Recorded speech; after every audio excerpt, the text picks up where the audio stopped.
네, 안녕하세요. 한 주간도 평안하셨습니까? 오늘도 수요 성경 공부 성경 총론 제39강 느헤미야서를 공부하도록 하겠습니다. 느헤미야서의 서론을 살펴보겠습니다. 먼저 저자와 기록 연대. 느헤미야의 기록자는 1인칭 화법 사용과 체험적인 내용과 목격에 대한 현장감 있는 묘사로 보아서 본서의 주인공인 느헤미야입니다. 물론 느헤미야 12장 26절에서 느헤미야의 때를 회고하듯이 자신을 3인칭으로 묘사한 부분도 있습니다. 그러나 그러한 것은 느헤미야가 동시대 인물들과 공직에서 은퇴한 후 과거의 행적을 회고하며 쓴 글인 것을 보여주는 부분입니다. 느헤미야의 기록 연대. 느헤미야서에 나오는 사건들이 주전 444년에 제3차 포로 귀환에서부터 느헤미야의 제2차 귀국, 즉 주전 432년까지 약 10년 사이에 기록인 것으로 보아서 느헤미야가 총독에서 은퇴한 후인 주전 420년경에 과거를 돌아보며 기록한 것으로 볼 수 있습니다. 느헤미야의 기록 목적과 주제 및 특징을 살펴보겠습니다. 느헤미야의 기록 목적. 에스라, 느헤미야, 에스더와 같이 바벨론 포로 후기 생활과 포로 귀환에 대해서 다룬 성경은 우리에게 비교적 생소한 편입니다. 그 중에서 느헤미야는 이스라엘 백성들의 유대 땅으로의 3차 귀환과 예루살렘 성벽 중군의 역사, 그리고 이스라엘의 예루살렘 정착과 종교적 상황을 보여주기 위해서, 그리고 선택하신 백성을 향하신 하나님의 끊임없는 사랑과 이에 대한 순종의 당위성을 강조하기 위해서 기록하였습니다. 느헤미야의 주제 및 특징을 살펴보겠습니다. 느헤미야의 주제는 예루살렘 성벽 재건과 신앙 개혁을 통한 예루살렘의 실제적 회복과 영적 회복을 보여주는 것입니다. 다시 말하면 이스라엘의 회개와 부흥 운동이라고 할 수 있습니다. 그리고 느헤미야의 특징은 첫째, 회복의 책이라는 데 있습니다. 바벨론 포로로부터의 귀환과 무너진 예루살렘 성벽의 재건, 언약의 갱신 등으로 하나님과 이스라엘 백성과의 언약 관계의 회복을 강조하고 있습니다. 둘째, 이스라엘 백성의 성결에 큰 비중을 둔 책입니다. 느헤미야서나 에스라서는 한결같이 여호와 신앙의 순수성을 강조하고 있는데 특히 이방인과의 결혼을 강력하게 금지하고 있습니다. 셋째, 언약 백성을 보호하시고 보존하시는 하나님의 사랑과 섭리를 드러낸 책입니다. 이사야의 포로 생활에서의 귀환에 대한 예언이 하나님이 섭리하에 그대로 성취된다는 사실이 느헤미야서와 에스라서에 기록되어 있습니다. 그리고 포로 생활에서 돌아온 자들은 세계 도처에 흩어져 있던 디아스포라의 수에 비하면 매우 작은 수인데 그들이 결국 유다 땅으로 돌아온 것 자체가 하나님의 사랑을 드러낸 것이라고 할 수 있습니다. 그리고 느헤미야의 구속사적 의의와 구성에 대해서 살펴보겠습니다. 느헤미야의 구속사적 의의. 느헤미야가 바사 제국의 높은 지위를 버리고 예루살렘의 회복을 위한 온갖 고난과 수모를 이스라엘 백성들과 함께 겪었다는 것과 회복을 위해 헌신했다는 점에서 에스라에 이어 언약 백성의 귀환과 재건이라는 구속사적 의의를 지니고 있습니다. 또한 성벽 재건과 언약 갱신을 통해 언약에 충실하신 하나님이 선민을 보호하시고 보존하시는 놀라운 섭리가 드러납니다. 느헤미야의 구성은 이스라엘 백성의 부흥 운동의 역사를 다룬 책이라고 할 수 있는 느헤미야는 에스라서에 이어서 구약 역사의 마지막 부분을 소개하고 있습니다. 그 당시는 바사 제국의 융성기요 그리스와 로마도 서서히 세계 무대에 등장하던 시기였습니다. 그러나 느헤미야서에서는 주로 이스라엘 백성들의 귀환과 상황만 언급하고 있을 뿐입니다. 느헤미야는 크게 세 부분으로 나누어 기록되어 있습니다. 첫 번째 부분인 1장부터 7장은 예루살렘 귀환과 성벽 재건의 사건을 다루고 있는데 아닥사스다 왕의 허락으로 주전 440년경에 귀환한 이스라엘 백성과 성벽 재건 준비와 성벽 재건으로 나눌 수 있습니다. 두 번째 부분인 에스라가 주도한 언약의 갱신은 8장부터 10장까지입니다.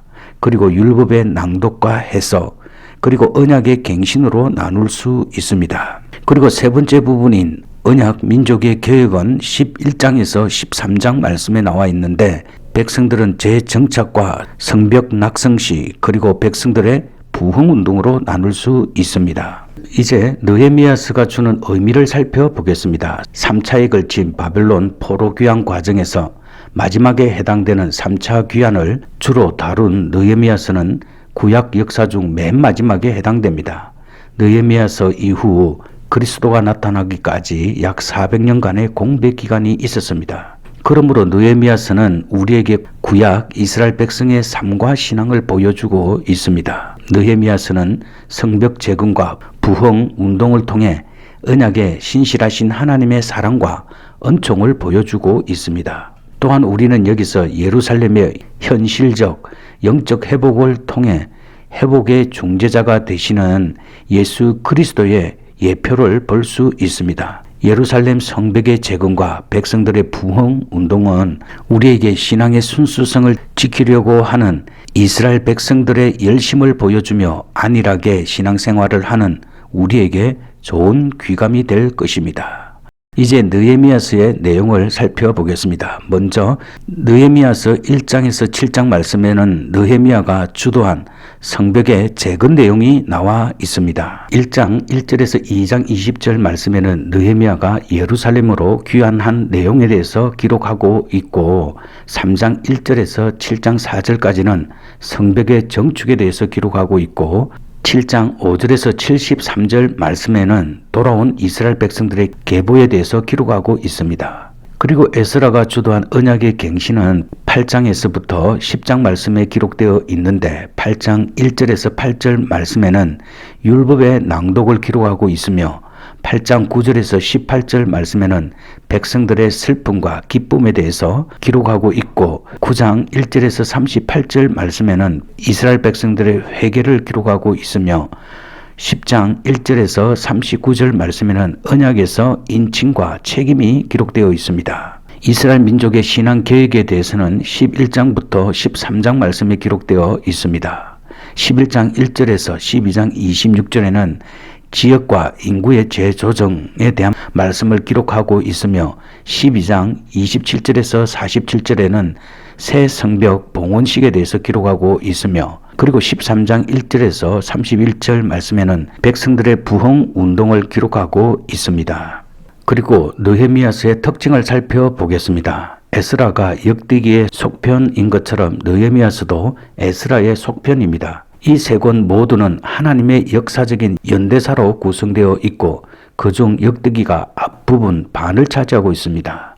느헤미야는 느헤미야에 대한 영웅적인 파란만장한 이야기와 에스라의 인도로 제2차 귀환한 백성이 도착한 지 13년 만인 BC 440년에 포로로 잡혀 있다가 돌아온 제3차 귀환 백성을 기록하는 것을 목적으로 하고 있습니다. 바사의 아닥사스다 왕의 술관원이었던 느헤미야는 왕에 의하여 유다의 새로운 총독으로 임명되었습니다. 느헤미야와 그와 사로잡혔던 사람들이 바사의 수도인 수산에서 귀환한 반면에 스룹바벨과 에스라와 함께 돌아온 사람들은 바벨론에 귀환하였습니다. 느헤미야가 예루살렘에 도착하였을 때 제사장이자 서기관인 에스라는 그의 성경의 율법서를 가지고 신앙을 가르치고 있었습니다.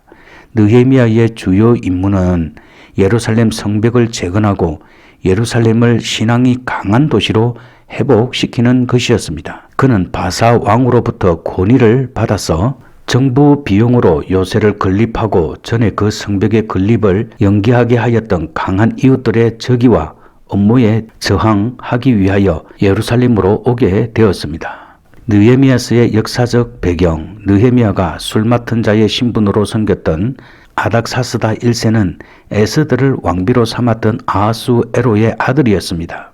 왕위에 오르기 8년 전인 BC 473년 3월 8일에 불임절이 제정이 되었습니다. BC 457년 봄에 에스라는 아닥사스다의 축복을 받으면서 유대인들의 한 무리를 이끌고 예루살렘으로 돌아왔습니다. 그리고 이듬해 봄까지 이방 민족들과의 결혼 풍습을 백성들 사이에서 건절시켰습니다. 예루살렘 성벽의 재건은 에스라가 주도한 신앙 부흥 운동의 한 부분입니다. 분노한 르훔과 심세는 아닥사스다에게 재건을 반대하는 상소문을 올렸습니다.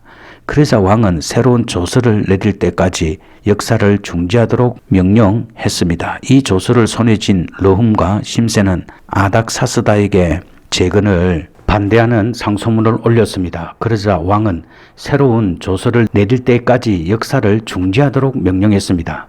이 조서를 손에 쥔 르훔과 심세는 예루살렘으로 급히 올라가 성벽을 허물고 성문을 불태우면서 강제로 역사를 중지시켰습니다. 느헤미야가 슬픔을 이기지 못하고 하나님 앞에 무릎을 꿇게 된 이유도 이러한 비극적인 소식 때문이었습니다.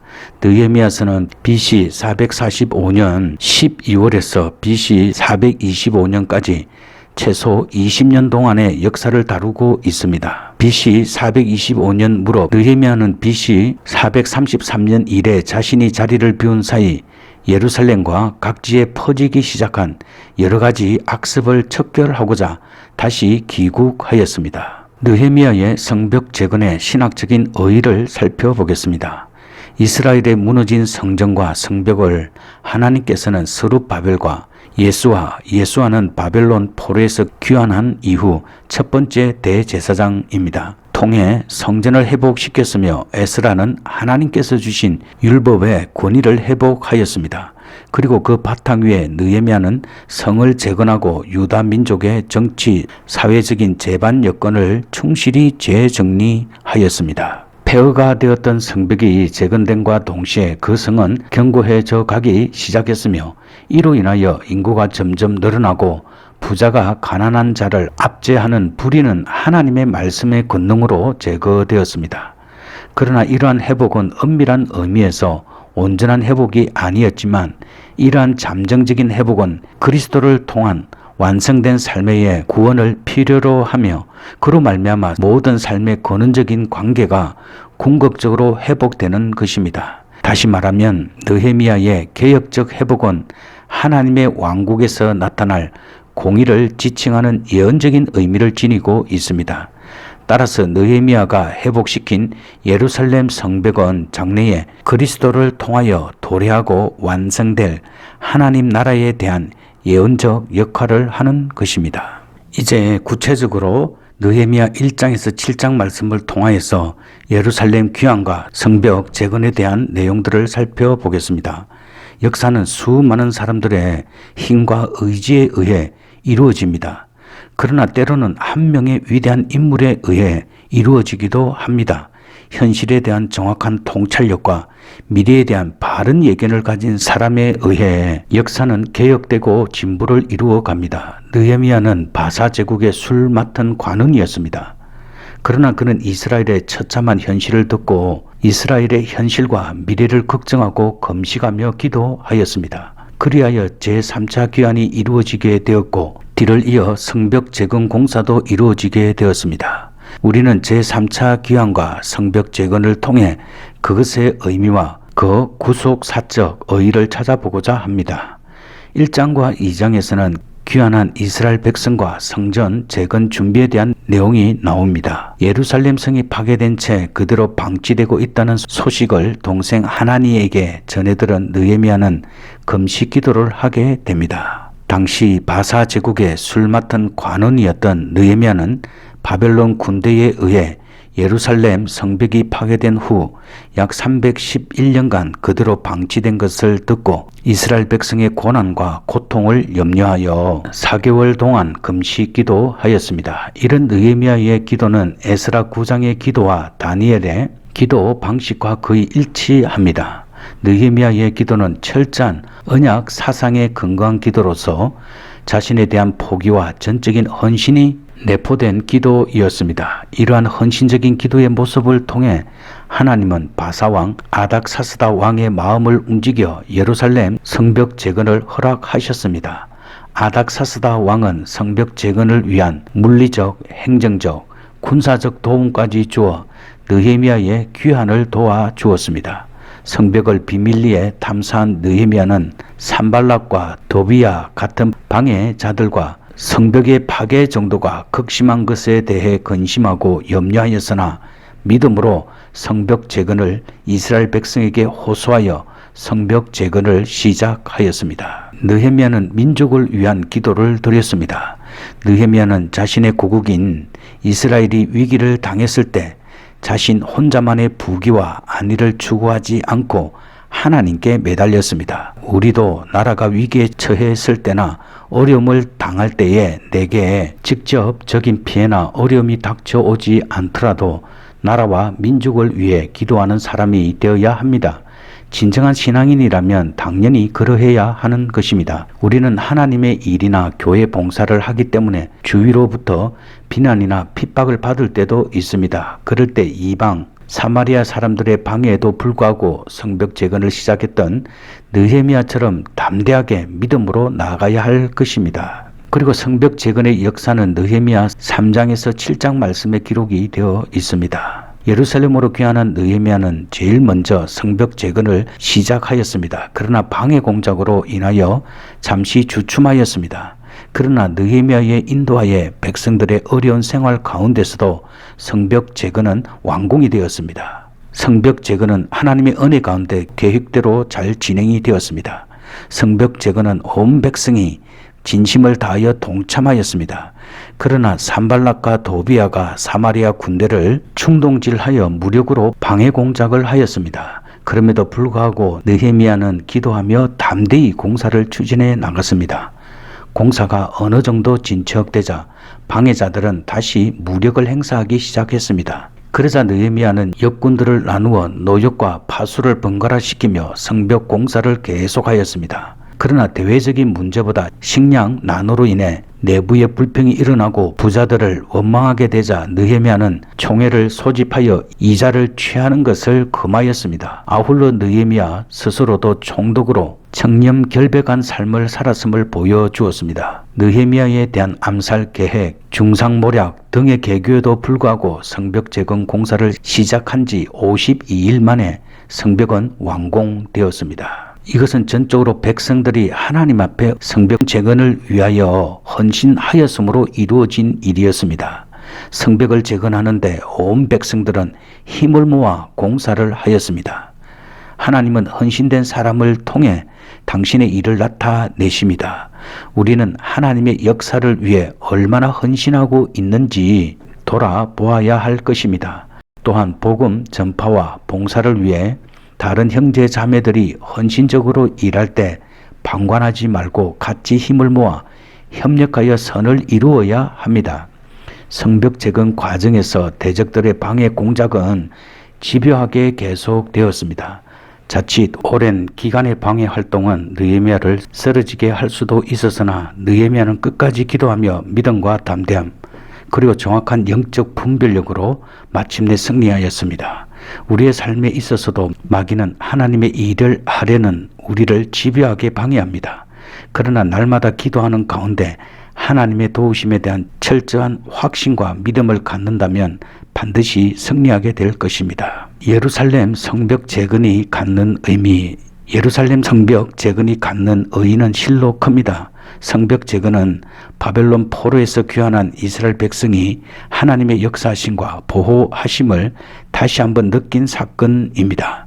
또한 하나님께서 자기 백성들을 징계하시고 다시 회복시켜 주신 사실을 증명하는 역사적인 사건이기도 합니다. 성벽 재건은 죄로 인하여 죽을 수밖에 없는 우리의 생명이 예수 그리스도의 대속과 부활 은혜로 다시 살아난다는 사실을 예표해주고 있습니다. 지도자가 자신의 만족과 안일만 추구한다면 그 나라와 그 단체는 장래에 대한 비전을 가지기가 힘듭니다. 그러나 지도자가 자신의 행복보다는 자신이 속해 있는 단체나 나라의 장래를 생각하며 염려하고 앞날을 준비한다면 그 단체나 나라에서는 많은 가능성을 찾을 수 있습니다. 느헤미야의 금식 기도는 이스라엘의 예루살렘 귀환을 이루었고 더 나아가 무너진 예루살렘 성벽 재건을 이루었습니다.